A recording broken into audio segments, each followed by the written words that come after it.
Hey, how's it going? It's your boy Chiefs Rays Bolts. Happy New Year, y'all. I don't know how it's the New Year already, but it's 2023, and we are already in week 17. That's right. Next week is the last regular season game already for the season, which is truly just remarkable to me. It feels like yesterday we were watching the opener versus the Arizona Cardinals, but here we are. We've made it a long way. And the Chiefs today, on New Year's Day, they have defeated the Denver Broncos in a pretty insignificant game at that. It really feels like, or at least it's starting to feel like, every week is just a slight variation of the week prior's game. The Chiefs have been consistently inconsistent, and it's been like this since the 2021 season. They just can't play a complete game of football. They can't do it.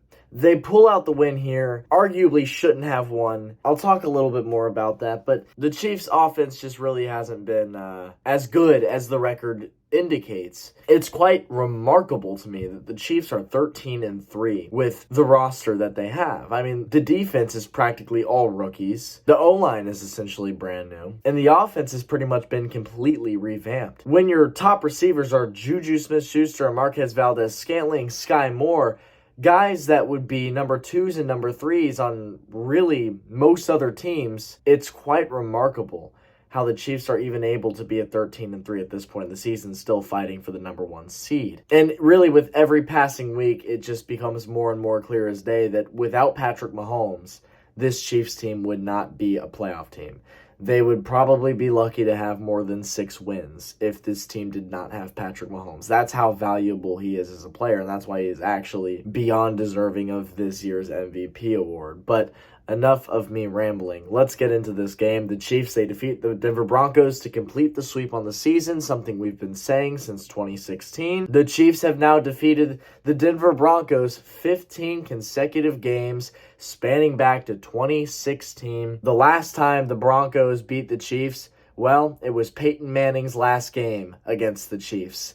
That's how long ago it was. Every year, the Broncos just inch a little bit more closer to defeating the Chiefs. Every game is seemingly closer than the last one, and this is the thing, is that it doesn't matter how bad the Broncos appear to be versus how good the Chiefs appear to be. It's a division game. Division games are always coin tosses. You really, truly never know who's going to win them. It's true. When you have your division teams that study each other all year, all off-season, teams that have to play each other multiple times every year, yeah, they get to learn each other pretty damn well. And so the fact that the Broncos have now lost 15 in a row, it's actually astounding that they haven't beaten the Chiefs yet. You can say what you want about the final score being a 3-point game against, a 4-win Broncos team, a shitty Broncos team, whatever. It's a division game. They haven't beaten us in 14 games at this point. I don't care how bad they are. They're going to keep it competitive. That's just how it is. Since the 2016 season, we've played these guys twice a year, 15 times in 7 years, and you haven't lost to them at all. It's just remarkable, and it's shocking that the Broncos, despite how terrible they've been over this span of time, have yet to beat the Chiefs at least once. It's remarkable. Because, the Chiefs have had losses since 2016 to poor Raiders teams, to poor Chargers teams. It's division rivals. It's just the Broncos can't quite seem to climb over that hump and defeat the Chiefs. It's remarkable. It truly is. So, to start the game, the Broncos go 3-0. Surprise, surprise. Mind you, this is the first game that the Broncos have without Nathaniel Hackett. He got fired last week by the Denver Broncos, one of few coaches in NFL history to be fired before ever completing a full season. That's how bad he was. So, the interim coach, a lot of people thinking that the Broncos don't really stand a chance, but you're forgetting it's a division rival. It's going to be close. I don't care how bad they are. It's going to be close. The Broncos go 3-0. The Chiefs get the ball on their first drive. 5 minutes, 65 yards, 10 plays. It is a Isaiah Pacheco 5-yard run for the touchdown. And then on the PAT, Tommy Townsend botches the hold for Harrison Butker, and they would have to revert to trying to run it in, and that obviously failed. When does that ever work? So it's 6-0 Chiefs, and the special teams mishaps for the Chiefs continue. It's never ending. It's expected every week, every single week. You don't just expect at least a missed field goal or a missed PAT, a fair catch at the 5-yard line, or a muffed punt. You don't expect any of this stuff. You're beyond that. You know it's going to happen. You just know that one of those things I listed is going to happen. It's a weekly thing for the Chiefs. And like I say, every single week on this goddamn channel, it comes down to Dave Toub. Because a lot of what is causing these special teams problems is beyond coachable, which makes it beyond fixable, but the fixing isn't happening. Nothing's being done to fix the problems that are fixable. And you know who's responsible for that? It's Dave Toub. It's the special teams coordinator for the Kansas City Chiefs. It's Dave Toub. He is garbage. He has been garbage for quite some time, but his garbage hasn't glared in the light as loudly as it has until this year. This year, it's really been just shown in broad daylight how terrible he is as a special teams coordinator, just as a coach in general. It is beyond easy. It's beyond easy. It's something that you could do. It's something that I could do. To tell people like Kadarius Toney, hey, listen, don't fair catch it when the ball is within the 10-yard line. Don't fair catch it because A, you risk a muffed punt, and B, it would just make more sense. You're within the 10-yard line to just let the ball go and hope for a touchback. And if it doesn't get a touchback, what's the worst case scenario?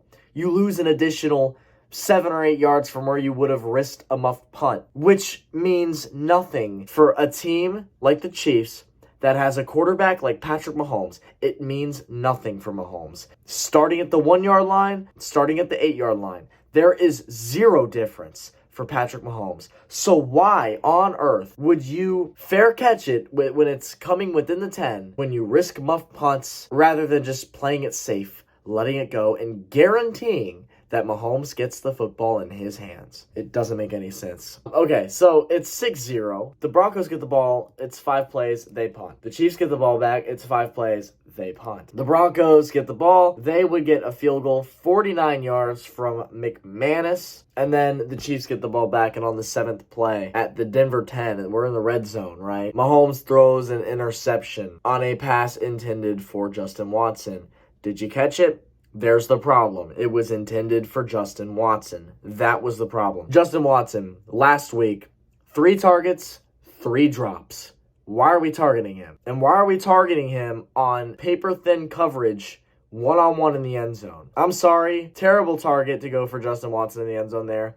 Mahomes deserved that interception for that. I don't know why you even go to him after what he did last week. Try to get him on a first down slant. Try to get him on literally any other play, but trying to throw in the end zone for a touchdown. He's not there. He's not built for that, and he showed that last week. So it's intercepted in the red zone, and the Broncos don't do anything with it. It's a 6-play drive, and they would just end up punting. However, on this punt, it's booted to the KC 13 for Kadarius Toney, and he decides to play it. He catches the ball, and he doesn't fair catch. He just goes and starts juking people out, and he fumbles it. He fumbles it right there in the Kansas City red zone, and the Broncos on the first play. It's a Russell Wilson 16-yard rush. This is all it takes for teams to defeat the Chiefs, is stupid plays like this. Just fair catch it, dude. Just fair catch it. Just for the love of God. The special teams is so bad as it is. It's almost like a curse. Just fair catch it. It's at the 13, right? So a little too far, in my opinion, to just try and let it go. But still, dude, we're doing too much. We're doing too much. The Broncos get 7 out of it. It's 10-6 Denver. On the responding drive, it's 7 plays, 3 minutes, 38 seconds. Quick drive. And Mahomes finds Jerick McKinnon 6 yards, and Harrison Butker actually makes an extra point, which is surprising. It's 13-10 Chiefs, and they retake the lead. The Broncos get the ball. On 6 plays, they fumble it. It was a reviewed play because it was very borderline incomplete forward motion pass, but it was ultimately decided upon the original call on the field, which means the Chiefs get the fumble recovery and they would get the ball back. And you can say what you want about it. I think it's a 50-50. If the call on the field would have been incomplete pass, I think they would have stuck with incomplete pass. But because the call on the field was a fumble, they just stuck to their guns and they kept the fumble. So I don't mind it. And if it were the other way around, I wouldn't have minded that either. It's just one of those really close bang-bang 50-50 coin toss plays, you know what I'm saying? So really could have gone either way. So the Chiefs get the ball back with that fumble. Mahomes drops a fucking dime, 27 yards right into the breadbasket of Justin Watson. Amazing that he actually caught the ball. And then that would line up Harrison Butker for a 51-yarder. As time expired, it got tipped. It got tipped by the Denver Broncos, apparently. Because in real time, it doesn't look tipped at all. It just looks like a complete whiff. But the official stat sheet said it was blocked, so I guess it was blocked. But in real time, it just looked like a terrible kick from Butker. And even if it wasn't blocked, I would argue that he wouldn't have even made it anyways. And I see a lot of people complaining about that it's not Butker's fault that he's missing all these field goals and PATs. It's actually Tommy Townsend, the punter's fault, because he's the guy in charge for holding the ball. And that people are just, I guess, thinking that Townsend isn't doing a good enough job holding the ball, I guess having the laces facing the cleats of Harrison Butker, making it harder to kick or whatever. I personally believe Butker prioritizes strength over accuracy. He just tries to kick the ball as hard as he possibly can and doesn't really aim. Just kicks it as hard as he can and hopes it goes in. That's just the way I see it. But even if it is a Tommy Townsend thing, if it is truly his fault that Butker's missing PATs and field goals all the fucking time, then again, it goes all the way back to the coaching and Dave Toub. That's what it comes down to.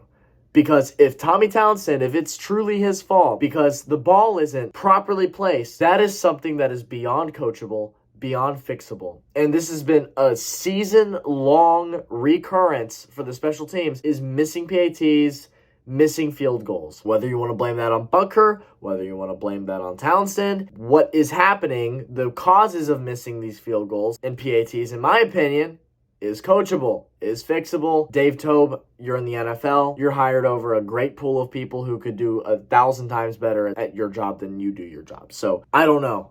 It's just frustrating because, again, it's not like, oh, we just have players that suck. No, I don't think Butker's the greatest, but I certainly think that a lot of his mistakes are coachable. We go into halftime. We come out of halftime. The Chiefs go 3 and out. Then the Broncos punt. Then the Chiefs punt. And the Broncos get the ball back, and they go downfield and get a touchdown on 6 plays. It is an Okwabunum pass from Wilson, 25 yards. I know I didn't say that name right. I'm sorry, but the extra point is good. It's 17-13 Broncos. The Chiefs get the ball back, and how would they respond? This top-tier elite offense that the Chiefs have here, what are they going to do to respond to this touchdown? They're going to go 3 and out. That's what they're going to do.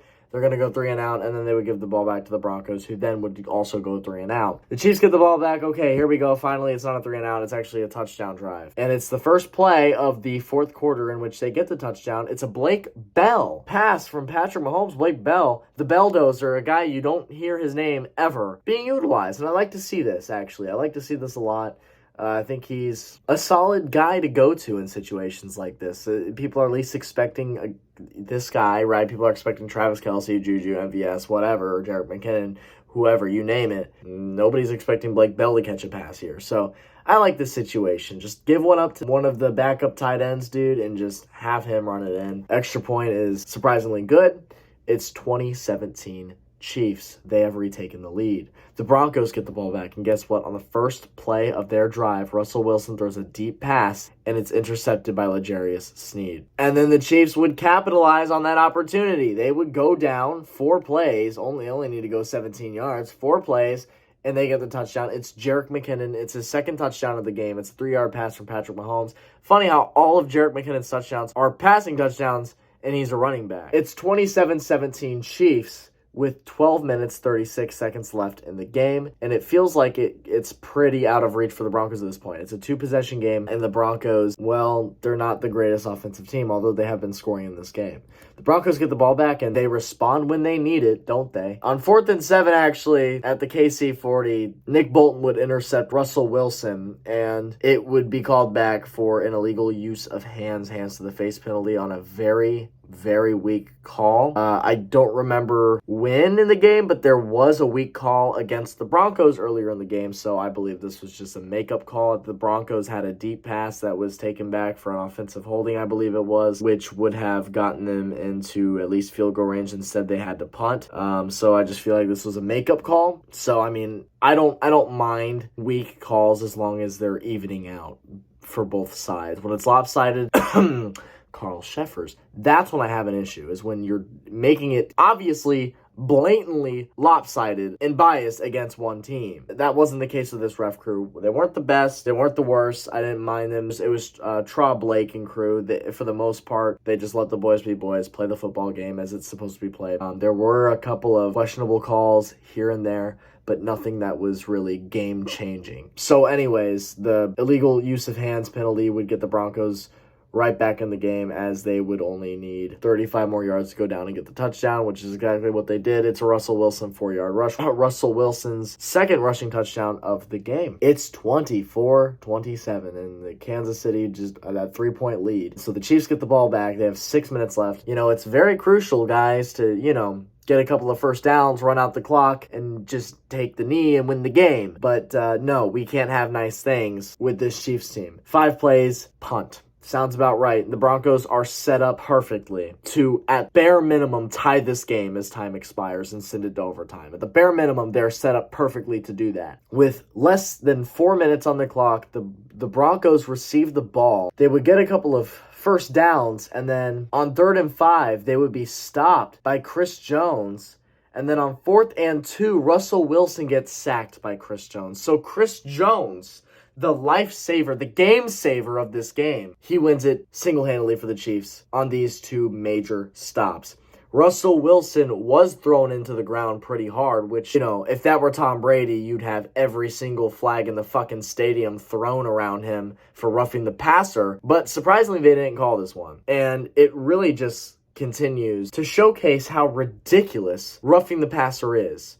It's ridiculous not because of the intent of the penalty's existence, but because of the inconsistencies towards that established rule. It's so bad, nobody knows what roughing the passer truly is. In the rule book, it says one thing, but then another thing happens and they still call it a roughing the passer anyway. And then there are instances like this, where this is textbook roughing the passer as according to the rule book, but it's not called for roughing the passer. So it's truly just a judgment call, and it's a ridiculous call. I think, really, they need to specify in greater detail, the NFL does, what a roughing the passer is. Because right now, it's just, oh, well, if they have to use their body weight, or if they're slammed into the ground, WWE SmackDown style, right? It all comes down to the judgment of the refs. And every ref crew is different. Every single one of them is different. That's what I've learned. There are ref crews like Carl Sheffers who are going to throw a flag every other play just for the sole purpose of being more involved with the game because, I've got kids at home, and obviously the millions of Americans watching this game, they're not watching this game to see the football players. No, they're watching to see me, Carl Sheffers, throw flags on every other play. So you have refs like that. And then you have refs like Bill Vinovich and Traw Blake, who apparently just try to keep their flags to a minimum and really only call things when they're obvious. But that's where penalties like roughing the passer are so bad for this sport, because it just really, roughing the passer comes down to which ref crew is officiating this football game. That's basically it. So, anyways, back on track. Chris Jones gets the sack, and the Chiefs can just end the game. But it didn't come easy because the Broncos still had all 3 timeouts, and there's still 1:19 to go. So the Chiefs, they give it to Pacheco for 2 yards. It's a 2nd and 8. Then they give it to Pacheco again. He gets 3 yards, and then it's a 3rd and 5. And guess who? It's Travis Kelce for 6 yards, first down. That's it. Game over. Chiefs win. The Chiefs don't just win, they escape with a victory. They get past the Broncos for the 15th consecutive time, which is, again, remarkable. And it's at a point where it's only a matter of time until the Broncos beat us. It doesn't matter how bad they are and how good we are, they're going to beat us. It's just going to happen at some point. It will probably, if I had to guess, come sooner rather than later. It's just like I'm saying, every time the Broncos come back, they come back stronger and the games are closer. That's just what I've noticed. But yeah, other than that, this is a pretty forgettable game for the Chiefs. When you play teams like the Broncos as often as you do, 3 years go down the road, you look back on a Broncos game from 3 years ago that ended in like a 3-score game in the middle of the season when the games were pretty low stake, no playoff implications yet, and you're just like, well, I don't remember any of that game. I feel like this is exactly what this game was. It's like 3 years from now, I'm going to look back on this and I'm not going to remember any of it. It was really, really insignificant to my eyes, and it was It was another just slow, sloppy, inconsistent game for the Chiefs offense. People often wonder why the Chiefs barely win games against bad teams. But because, oh, well, the Chiefs, they're so good. Like, how did they only beat the Broncos by 3? Again, like I said, the Chiefs are not as good, in my opinion, as their record indicates. And without Patrick Mahomes, they'd certainly be, at most, probably a 7-win team. They're not built for deep playoff success, in my opinion. They're just not. And I'll talk about that in a couple of weeks when the time comes to start talking about playoffs, but unless something drastic happens soon, I'm not really expecting a whole lot from the Chiefs. I've never been expecting much from the Chiefs this year. 13-3 at this point is an absolute gift. Never expected it to begin with. Truth is, they're above average at best. They lost to the Bills. They lost to the Bengals, 2 top teams in the AFC. Now, granted, they were really close games. They were. I think they were both by 1 score. I know the Bengals game was just by a field goal, but still, the Chiefs need to win when it matters, and it's going to start mattering really soon. With that being said, listen, Chiefs get a victory here. Convincing? You be the judge of that. I certainly don't think so. I think it's just we're in a repetitive cycle of the same old Chiefs game. It's every week. It's like, oh boy, I can't wait to watch Chiefs play, and then quarters 2 through 3.5, you're just sitting there like, what are we doing? Why is this happening? Why is that happening? What are we doing? And then they pull out a victory at the end, and they're like, oh, nice. We won. Okay, cool. That's pretty much how this Chiefs team has been all year, minus a couple of games that they've won by big numbers. But other than that, yeah. See you next year, donkeys. Until we meet again. Happy New Year, everybody. Go Chiefs. Catch you next week in Vegas, and I will see you then. Peace out.